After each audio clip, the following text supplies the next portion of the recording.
Hello, this is Kim with Crochet with Kim with the corner to corner crochet of the Shamrock. We just finished or completed the Shamrock, and as you can see, that it's a nice placemat, I believe, or a planted pot holder. Maybe you can plant on place on it a potted plant, or just whatever you would like to do. And I explained to you, I think I want to make mine into a blanket, so I'll just do a variety of colors. If I do that, I will definitely give you a picture, or take a picture and show you how it all came out. Now that we are at the completion part of the Shamrock, it's time now to weave in our ends. Now I just left two. I did most of it off camera because it's a task that I'm sure that a lot of us have already done before, so I didn't want to waste a lot of your time showing you how to do something that technically we all know how to do. But for those that maybe have questions or what have you, I did leave a couple of strands loose so we can go ahead and work on it. We need a daunting needle, of course, and I have another pair of scissors. I have several pairs of scissors around here, and of course my crochet hook, because we're going to put a border on it. So we'll go ahead, as you know, this is our front piece, or our right side of our work, because of our stitch marker being here. So we'll just flip it over. And like you said, as I explained to you, I did most of the work, and as you can see that I did knot off and cut off the extra. But what we're going to do, we'll take the extra thread, and we're going to thread it through the darning needle. And what we'll do, we'll work it through our work. Try to do this as tightly as possible so it will not come loose, or we'll have loose strands. We just kind of feed it through. We'll find, and I try to do them like side to side and then up and down. And the beautiful thing about it is, with this being white thread, we would not see the threading through. And we'll just feed it through there, making sure that we have as much of the loose thread as we can work through. Now sometimes what I will do, once I have completed this a few times, I will feed it through one more time and try to leave a loop on the other end. Try not to pull it too tight. Pull one part through, thread it through, and knot it. This kind of locks or keep the thread in place. And because I had a long piece of this thread, I'm just going to work it in maybe a few more times. 1 and 2. And we'll go back through this part in 3. And then I'll work another knot just to kind of give it a little security so it will not come loose on you. Tighten that up. And I will take this and get as close, snip it. Well, I have about 3 or 4 pairs of scissors. All of them do not want to work like they're supposed to. That one might be a little dull, but I'll get it a little closer. Just go ahead and get that extra little threading off of there. And there we go. So we'll have that one done. I've taken off that extra thread, and we'll do the same thing on this end right here. And just feed it through, and we'll go under some of the stitches here and just kind of weave it through to make sure we have a good secured piece or project that we're working on. And of course, the bigger the project, the more security that you will want to have. And feed that through one more time here because it's a little shorter piece. And again, I like to work that through the loop because it's a little shorter thread. The darning needle won't go through, so I'll just pull it through by hand. And there it is. Go ahead and hopefully this will do a little better with cutting. There we go. And voila, that your work is finished with all the threading or weaving through of the ends. Now you would like to put a border on. I'm going to start with a white yarn for the border,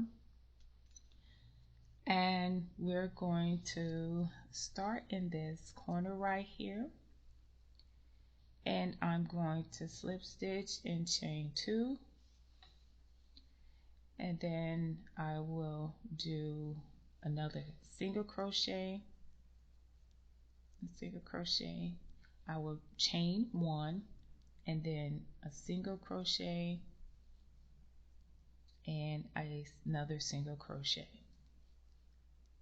And that is my corner, my first corner. Now what I would like to do is go underneath. I do not like to go like right into the stitch, but underneath there I may just put 1, and then underneath that put another single crochet, and then another single crochet. But you don't want to put them too close together because that will create a little bulky work, and I don't want that bulky looking. In these spaces right here, I might put 2. Go ahead and put 2 single crochets, and then in the next I will go underneath, and then underneath again where you'll see that stitch, and then work 2 in here, that space, and then we'll have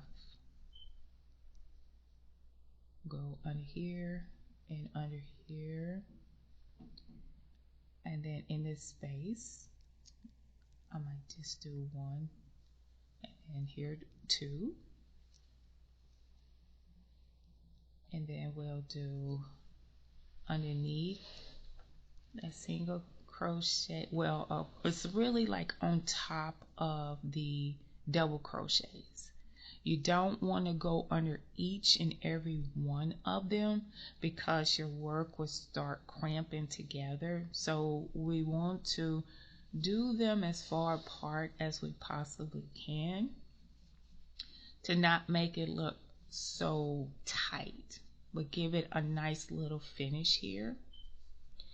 And that's coming along just nicely. And I am going to block it where I spray it down with some warm water and stretch it so it'll dry in that block, and it will turn out to be a perfect square. And I did measure it, and it is 11 by 11, but that's before I do my stretching of the fabric to kind of lay it flat. So it may stretch out to be a 12 by 12 even with this border on it. So not too close and not too tight, but just enough to kind of give it a nice finish. And underneath or near those double crochets, we will go ahead and put a single crochet on top in between the 4, and then in the spaces we will do 2 single crochets, and then on top of or in between the double crochets we will do a single crochet, and then in the space 2 double crochets, and then a single crochet again in between the double crochets. And now that we're at our end or corner, we'll do a single crochet, another single crochet, a stitch, one chain, and then another single crochet and a single crochet. Now that is our next corner right here. And as we look and we lay it down, we can see that it's going to give it a nice finished touch, not too tight, it'll lay flat. We want to give it that nice edging. We'll go to the second side here, and right in between the double crochets we'll do 1 double crochet, 2 double crochet, and a 3rd double crochet. And you remember the double crochets, there's 4 double crochets in each block, but we're only going to put a single crochet in between the double crochets, and then with the space we'll put 2 single crochets, and then 1, 2, and 3, and then 1, 2,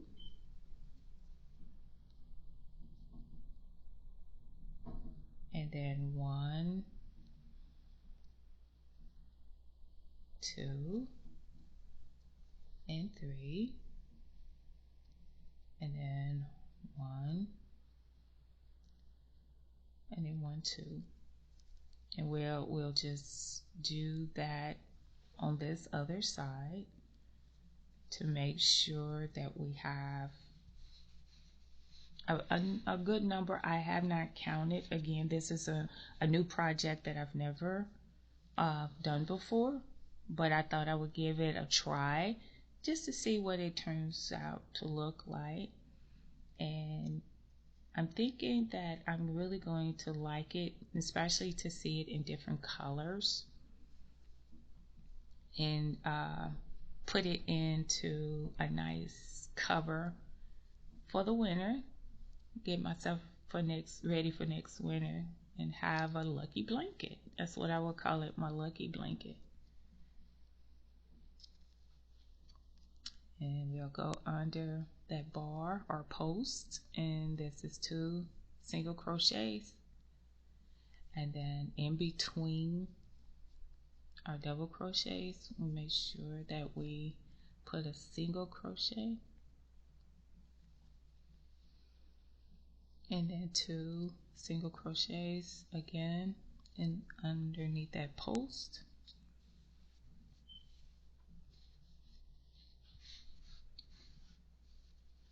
It's gonna be so nice. There we are. Again, under, and then 2 single crochets, and then we'll have single crochet there in between the double crochets to kind of spread them out a little bit so they not like sitting on top of one another, and then your work will kind of look bulky or out of shape. And I have done that where I've done it too tight, so I've learned to kind of loosen my tension a little bit. And then we're at a corner, we're almost at that corner piece after that, and we'll go ahead and put that 2 single crochets, 1 and 2, do 1 single crochet, and then 1 and 2, And then there's our third corner that we've created. We'll go back. This is our third side. And we'll just keep moving right along in between the double crochets. And then when we get to that one post, we'll put 2 double crochets in it.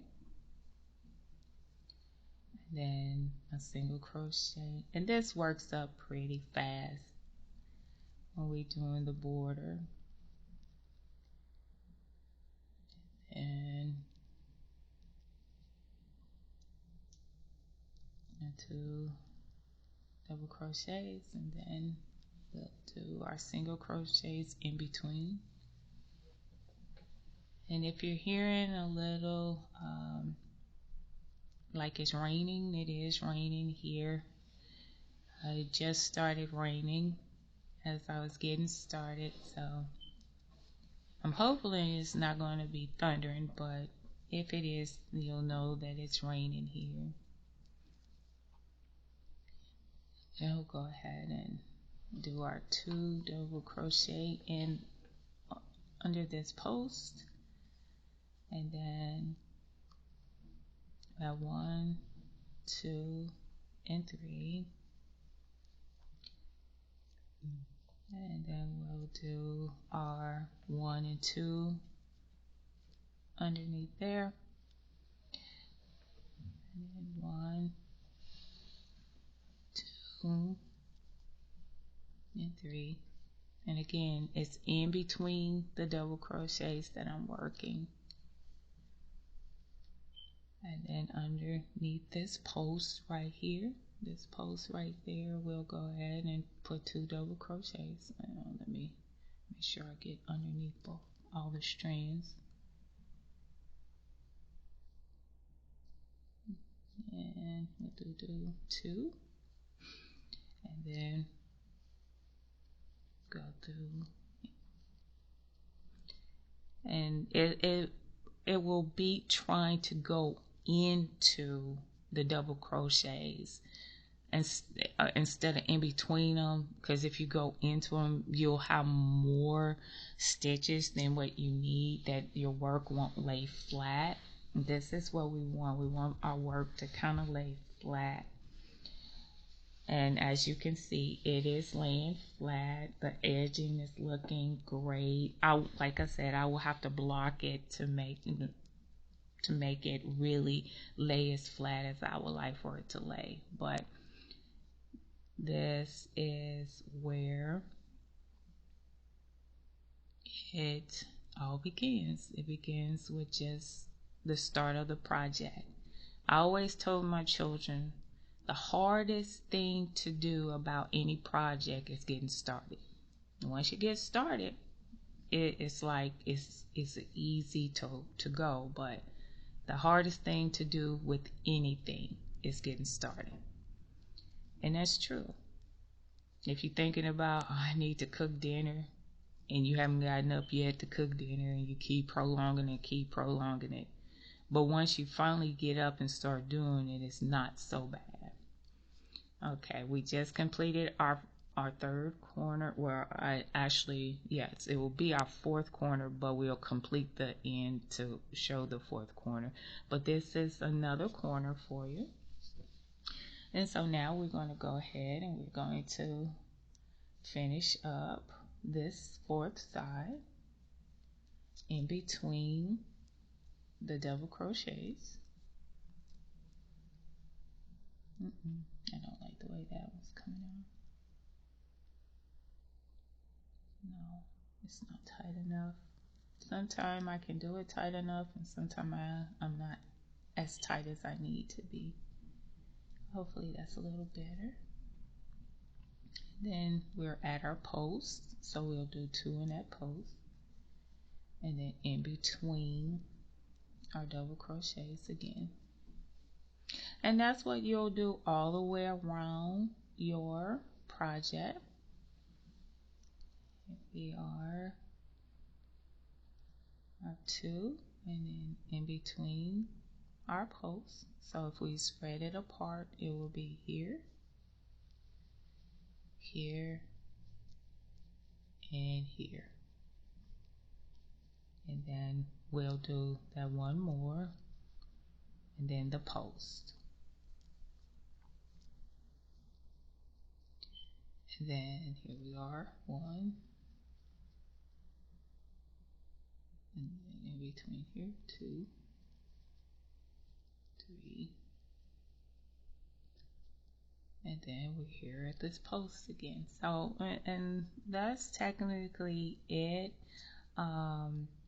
for the completion of this. To put a nice edging on it, you can put as many rows as you like on the project. You might not want to put an edging on it. That's perfectly fine as well. Sometimes just the decor itself, you really don't need an edging. It's just so beautiful all by itself. But you know, I just wanted to show you that an edging can be put on, and it can make the work look absolutely amazing because it gives it a more clean and more finished look. I'm almost through with this side, and I'll show you how it looks. And we'll go ahead and put those 2, and then we'll have 1, 2, 3, and 4. And then we have the 2 double crochet in that same pose or same stitch. And in between each double crochet is faster, it's easier, and you won't have too many stitches. And that is something I have run into before, where I had too many stitches and my work looked all kind of wonky. And I'm like, oh, I got frustrated and took it all apart because I thought that you had to go into each and every stitch, and you do not. So we back at this stitch right here. So what we're going to do is go in the top of that chain 2. This is the only stitch that I will go in the top of to close out that corner. So I have completed going around, and let me turn it the right way. I have completed it all the way around, and as you can see, it's not bulky, it's not bunching up, it lays pretty flat, and it gives it a nice little finish. Now if you wanted to add a second color, I'll just kind of keep the white on there. I'm not going to go all the way around, but it's up to you if you wanted to put in like a green. What I would do, I would take that white out, and I will go back through, but instead of pulling the white through, I will pull the green through to start that new color. Kind of tug on that white a little bit to tighten it up, and I will chain 1. And then what I will do, I will actually what I needed to do, let's do this.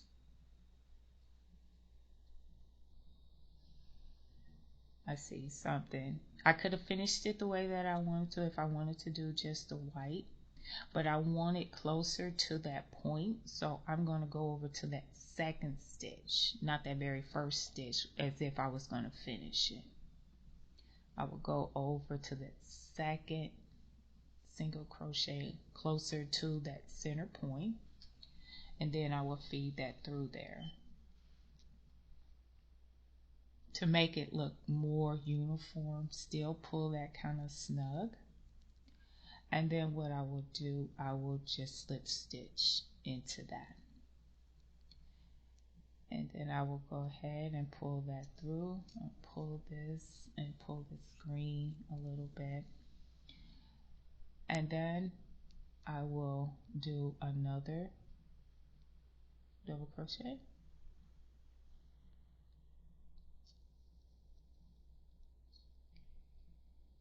Well, no, actually, I would think I'd do something different. This is all in learning. Maybe I'll go back and do it the way that I was going to do. I'm not liking that, so I'll just take it back apart and do it like I was getting ready to do it the first time.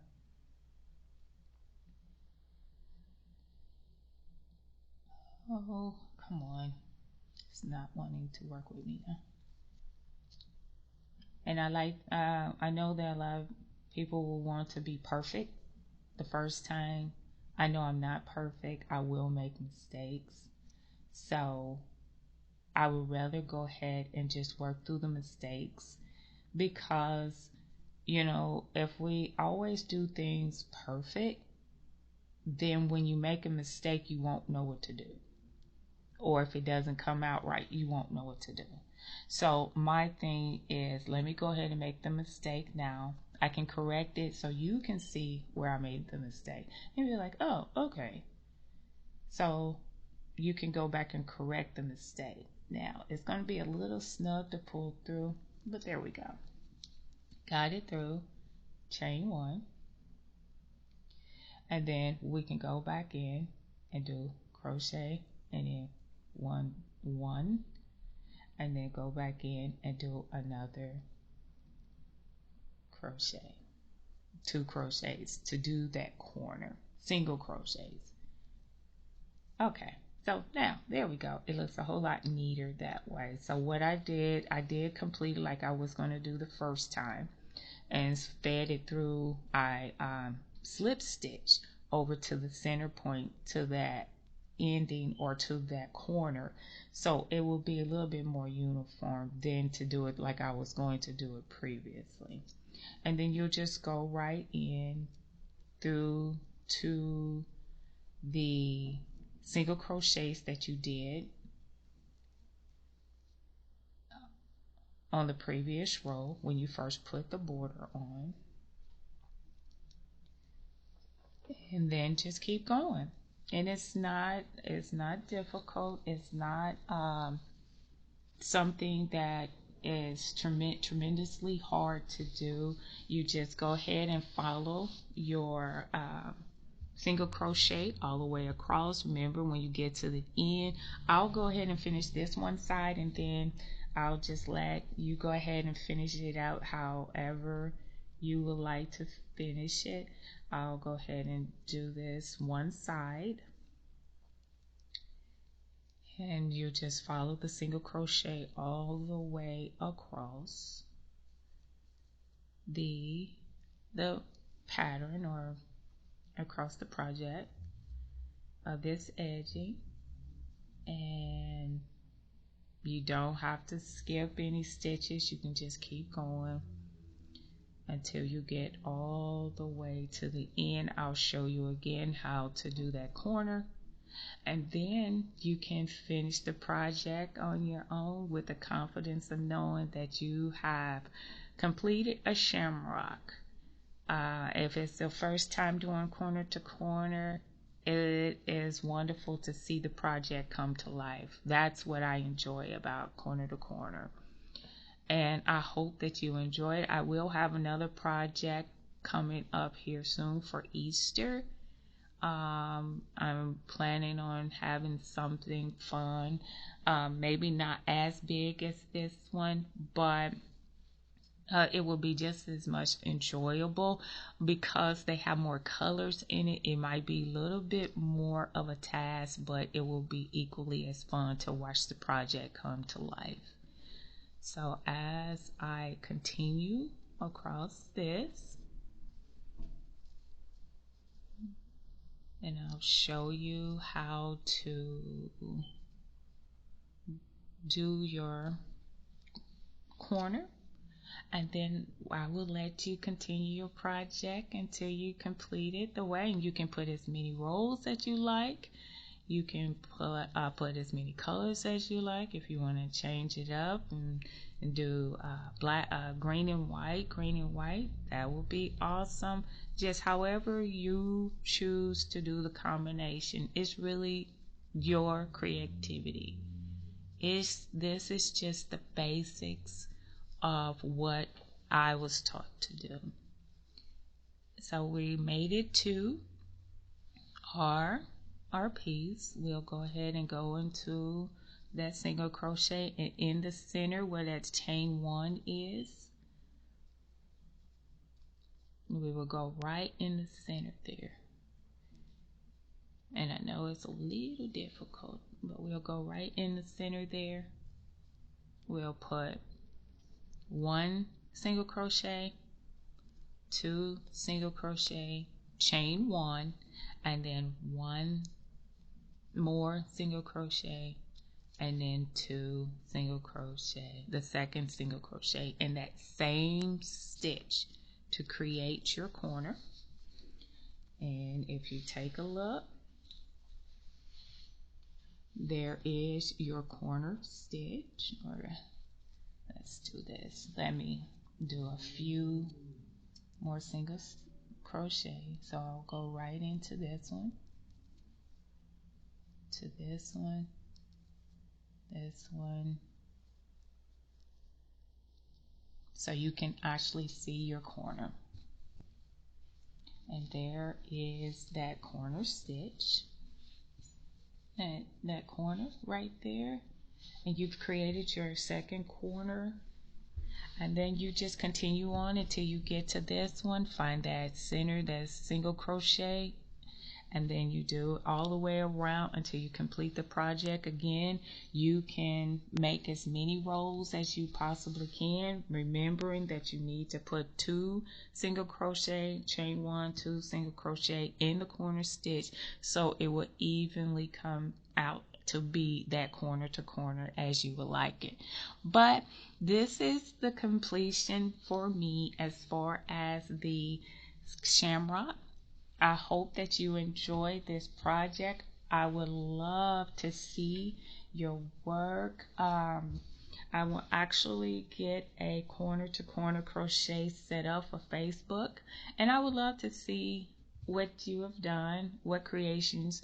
But until I get that set up, I will let you know as soon as I get it set up and completed, where I can receive pictures. I would love to see them. But until next time, this is Kim with Corner to Corner Crochet. Thank you for crocheting with me. The next project that I have lined up is the Easter project. But until next time, bye.